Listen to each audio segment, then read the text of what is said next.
মা?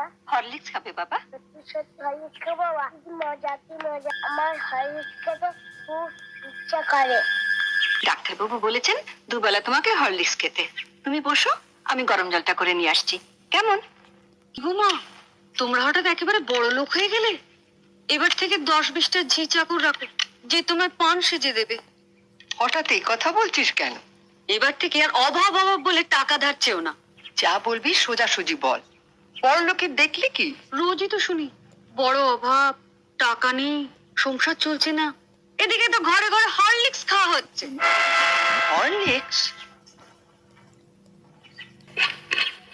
মা একটু হরলিক্স দাও না, চেটে চেটে খাবো। দিচ্ছি বাবা।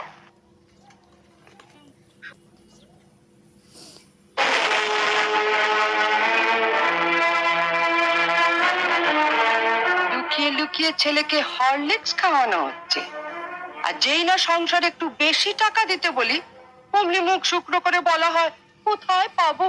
জ্বরেও দুর্বল হয়ে পড়েছে মা, ডাক্তার ওকে হরলিক্স খেতে বলেছে, তাই ওর বাবা ধার করে। থাক, ওসব কথা অনেক শুনেছি, ধরা পড়লেই ধার করেছি। নে লতু, তুলে নে হরলিক্সটা। শোনো বড় বউ, আমি আগেও বলেছি আবারও বলছি, যার স্বামী যেমন রোজগার করবে তার ঘরে তেমনি খাওয়া দাওয়া হবে। ছেলেকে যদি হরলিক্স খাওয়াতেই হয় তাহলে কর্তাকে বলো রোজগার একটু বাড়াতে। নয়তো এর পরও যদি ছেলে হরলিক্স খেতে চায় তাহলে বাজার থেকে 20 পয়সা দিয়ে হরলিক্স বিস্কুট কিনে এনে দিও, কেমন? আইলো তু। দিদু আমাকে একটু হরলিক্স দাও না, চেটে খাবো। হরলিক্স খাবে? ওইখানে হরলিক্স পড়ে আছে, যা গিয়ে চেটে চেটে খা।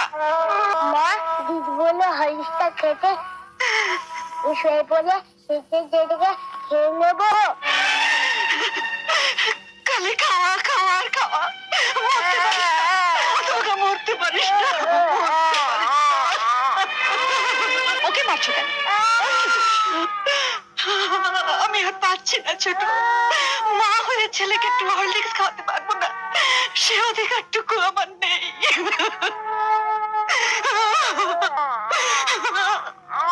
উনিও তো মা, ওনারও তো সন্তান আছে।